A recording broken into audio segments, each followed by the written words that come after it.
Test 1. You will hear a number of different recordings and you will have to answer questions on what you hear. There will be time for you to read the instructions and questions, and you will have a chance to check your work. All the recordings will be played once only. The test is in 4 sections. At the end of the test, you will be given 10 minutes to transfer your answers to an answer sheet. Now turn to Section 1. Section 1. You will hear a telephone conversation between a travel company employee and a customer. First, you have some time to look at questions 1 to 5.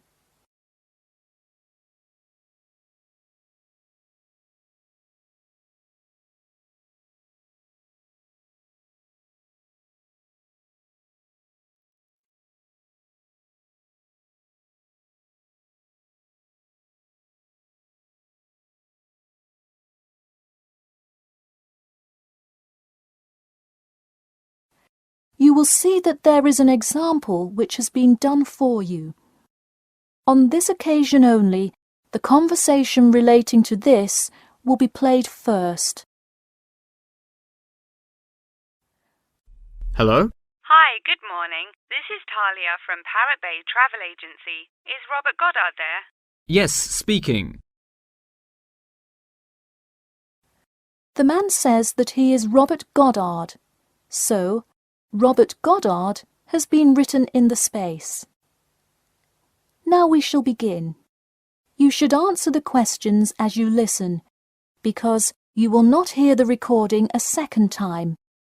Listen carefully and answer questions 1 to 5. Hello?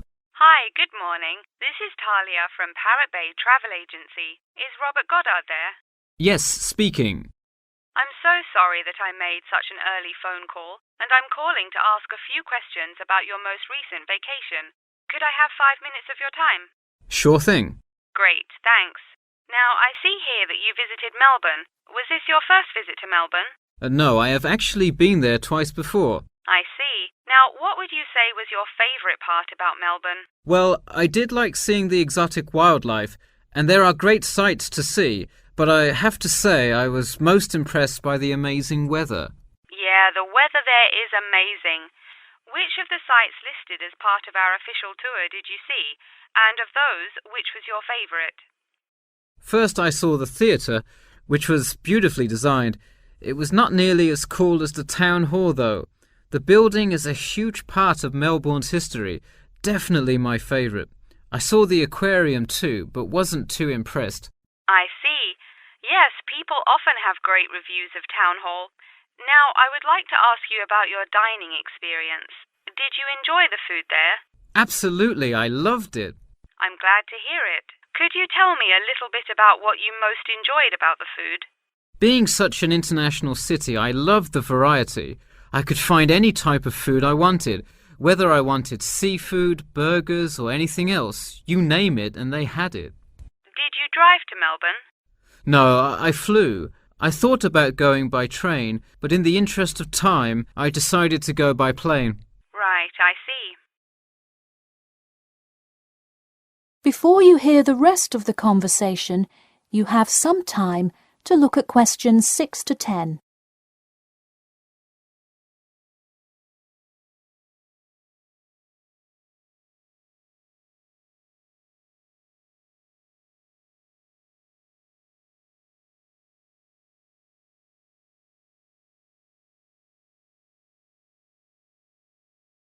Now listen and answer questions 6 to 10. And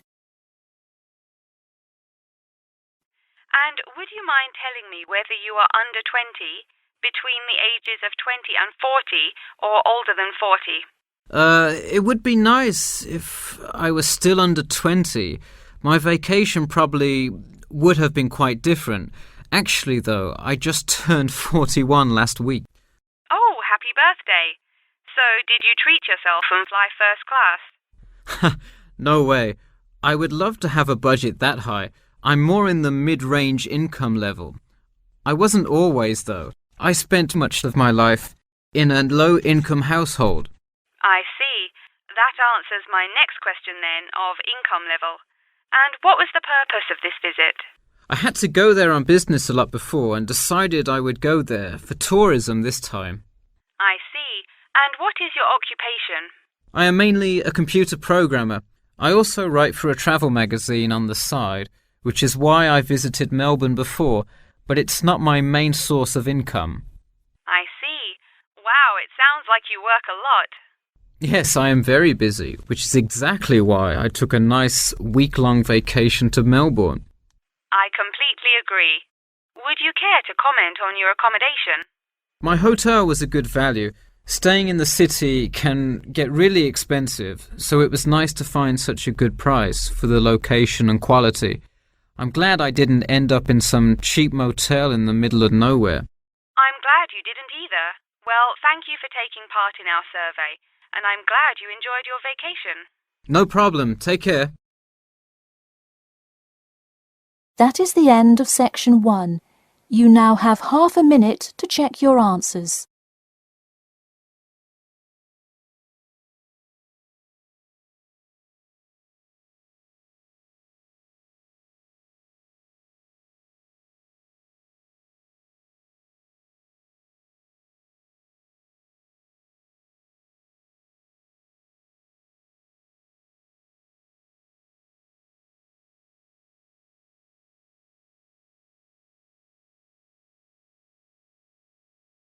Now turn to section 2.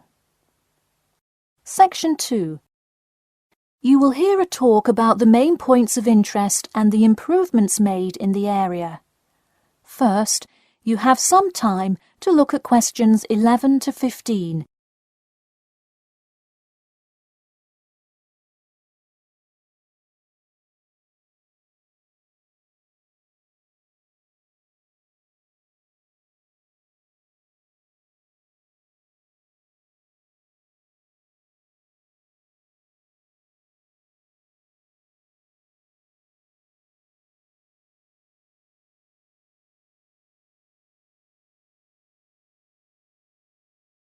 Now listen carefully and answer questions 11 to 15. Thank you all for coming to our community meeting. As you know, we're excited to unveil our improvement plan as we look forward to the influx of tourists in the summer months. I'll start with a quick overview of the main points of interest in the area for anyone who may not quite know his or her way around yet, and then I'll get to the improvements made. First off is my favourite, the Science Museum, which is on the corner of St George Road. If you have not visited yet, I encourage you to go before the busy season. It is absolutely spectacular. There is even a flight simulator you can try out. Just west of the Science Museum is the National History Museum. It's a sight not to be missed as well, with each floor devoted to a different era in our nation's history. There are special exhibits for children with interactive games and fun history lessons too. If you're looking for parking, it is available on the intersection of Queen Street and South King Street in the car park. Standard hourly and daily rates do apply. The best place for souvenirs is the shopping mall, though it gets extremely busy during peak times. You can get there from the Tube or the entrance on Timber Road, just south of Cornwall Road. This area has students everywhere, usually from the primary school across the street from the shopping mall. Classes often take field trips and engage in guided tours through the area. So that's the overview of the main sites, and hopefully by now I've given you a general idea of the area. Before you hear the rest of the talk, you have some time to look at questions 16 to 20.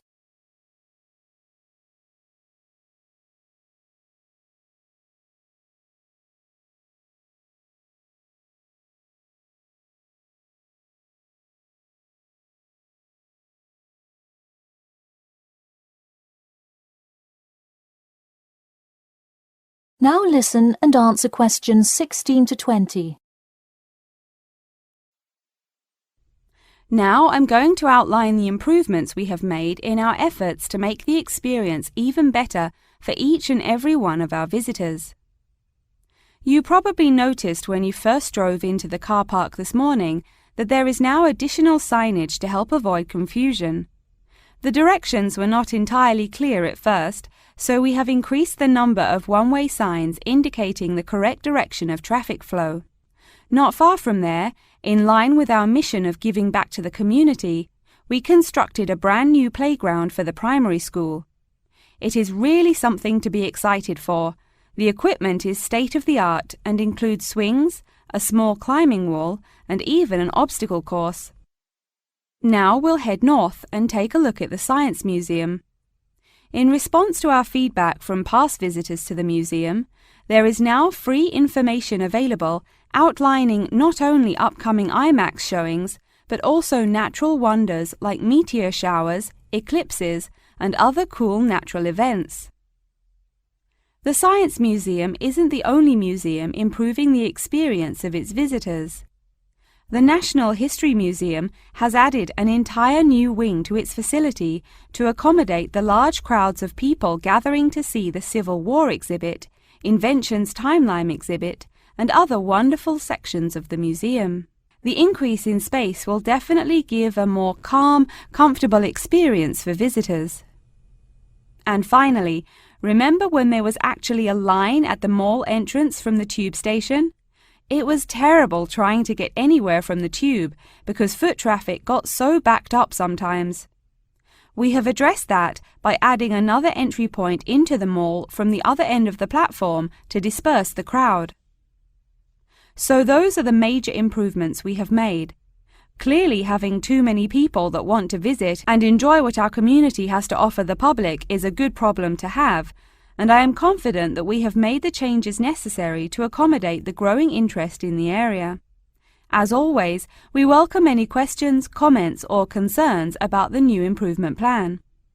In a few minutes, I will open up the floor for questions, but you can also contact me or any other board member by email or through the city website.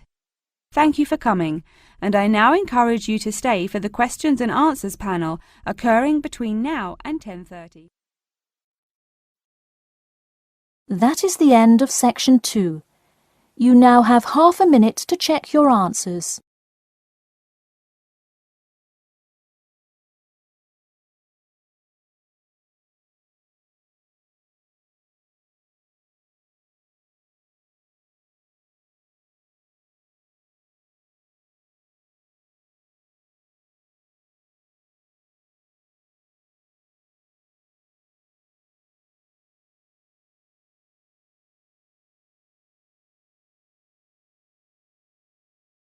Now turn to section 3. Section 3. You will hear two students called Jane and Mark talking to their tutor about the project assignments for their senior thesis. First, you have some time to look at questions 21 to 23.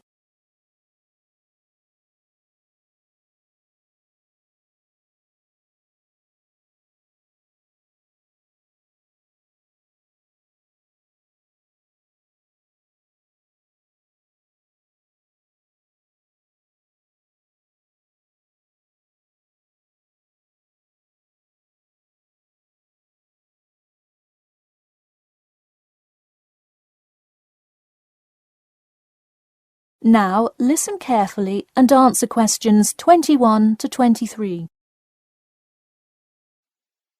So, you were both given your project assignments for your senior thesis today, right? Yes, and we already have to submit our topics next week. But how could they give us a grade this soon? No, next week's due date will not be counted towards your final grade. The teachers are just going to read your topic and give you feedback. Oh, I see. So first we should come up with our topics, and then what?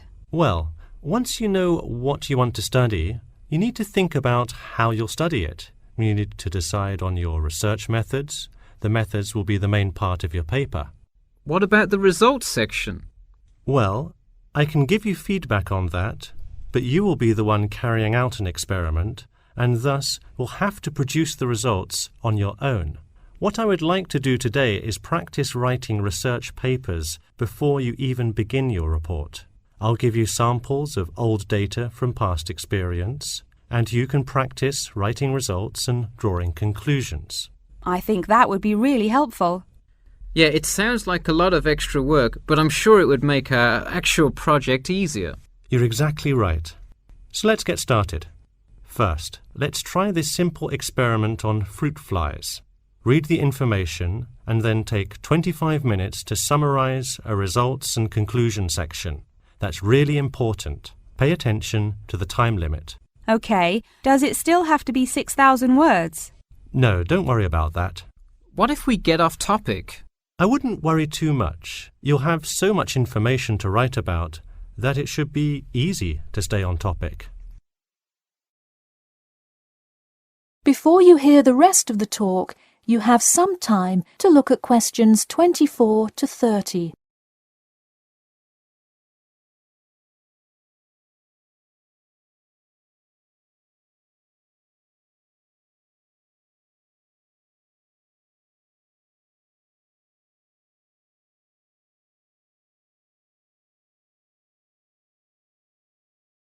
Now listen carefully and answer questions 24 to 30.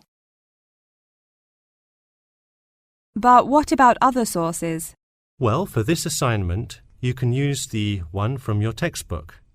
In your actual paper, you should find old experiments that support your topic. So do we need to find different types of sources? For instance, should I be conducting lots of interviews to use in my paper?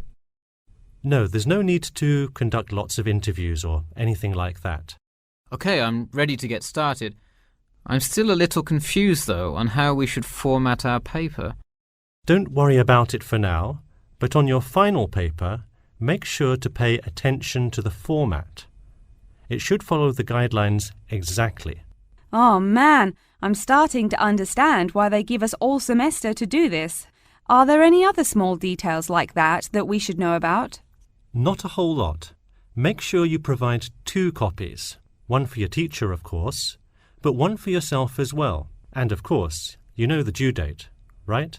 It's April the 11th, right? What? No, it's May 11th, right? Yes.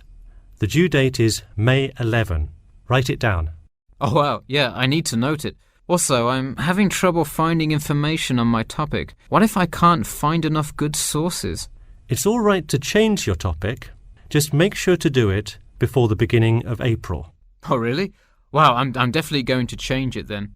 Just make sure to write a note to your teacher letting him or her know. OK, so getting back to writing this sample paper, where do we start? Should I just explain the experiment and what happened? Well, you need to start with your hypothesis, what you think will happen, and then describe your procedure. Then you can write up the results and your conclusions. Oh boy, I don't know if I can handle any more instructions. That is the end of section 3. You now have half a minute to check your answers.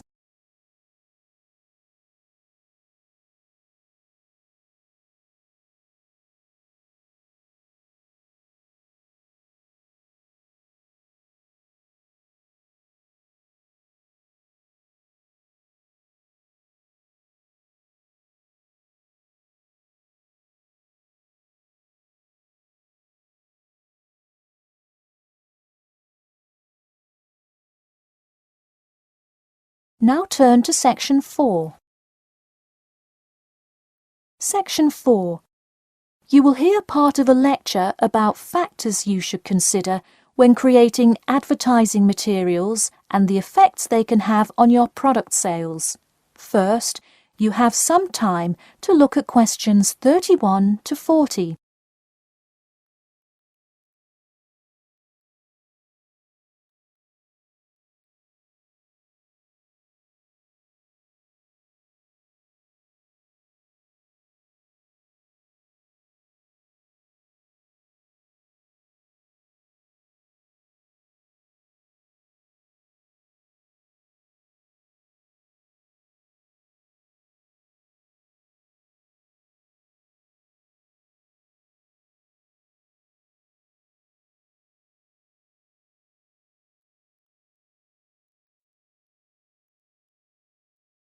Now listen carefully and answer questions 31 to 40. Hello class, and welcome back to Marketing Strategies. This week I will expand upon last week's lecture by talking about factors you should consider when creating advertising materials and the effects they can have on your product sales. Lesson 1. Limit your advertising to the geographic area of your target market. Though you may have a product that people want in a large area, the distance that customers are willing to travel is a significant factor in their choice of where to purchase that product. Take this example. If you're really hungry and decide you want a burrito, would you choose the restaurant that is a block from your apartment, or the one that is just as good, or even slightly better, across town? Of course, you'd pick the closer restaurant. Next, there's the method of communication to your target market. How do you decide among radio ads, TV commercials, flyers, or even word of mouth? While we often think of the visual presentation of ads, there's much more to advertising than the look. Studies show that consumers are much more likely to remember advertising slogans if there's also a sound plate. Did you know that your sense of smell is closely linked with memory? Think about Mandy's candy store up the road. Every time you walk past it, you can just smell the chocolate, right? I bet you can almost smell it now. Just mentioning the name brings about the smell memory and, in turn, a chocolate craving. What better way to sell chocolate bars? Obviously, sometimes appealing to the senses isn't the most practical way to advertise.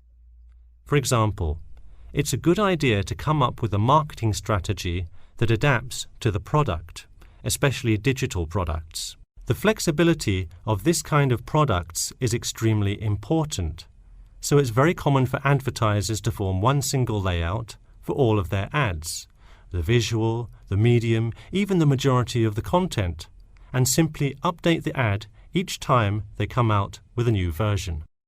Remember, advertising is all about stirring up the right feeling in your potential customers, whether by stimulating the senses, appealing to the intellect, and so on.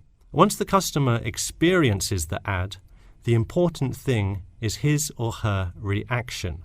Someone could love the ad you made, but unless he or she considers buying the product, you've failed to get the reaction you were looking for.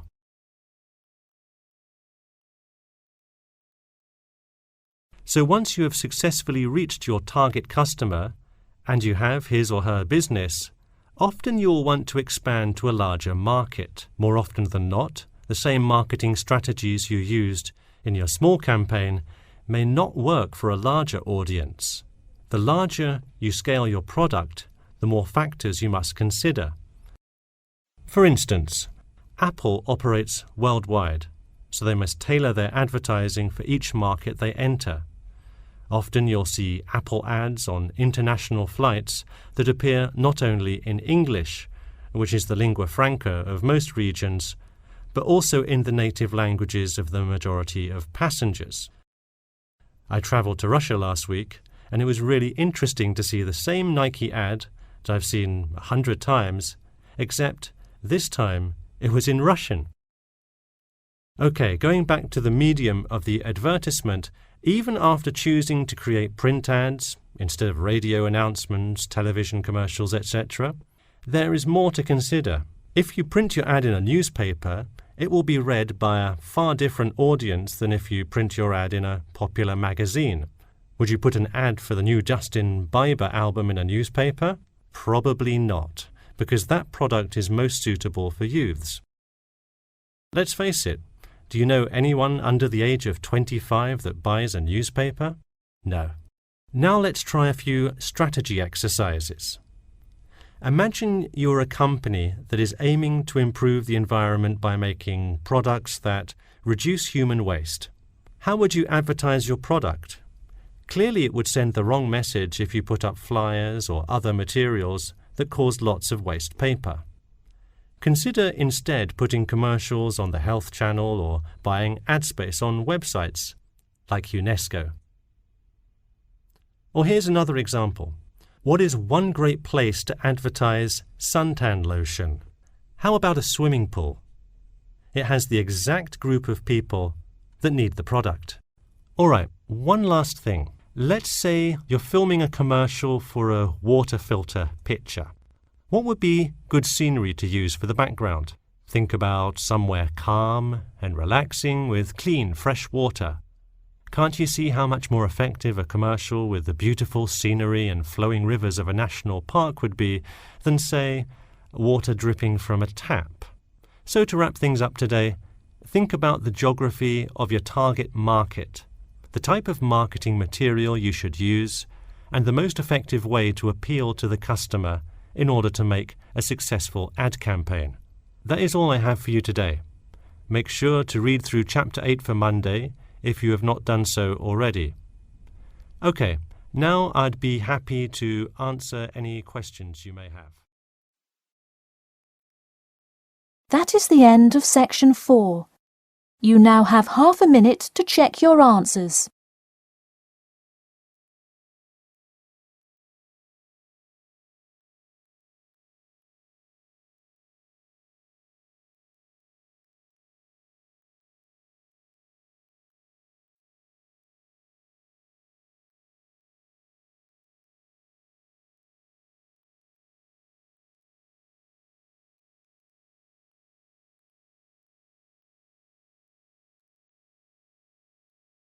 That is the end of the listening test.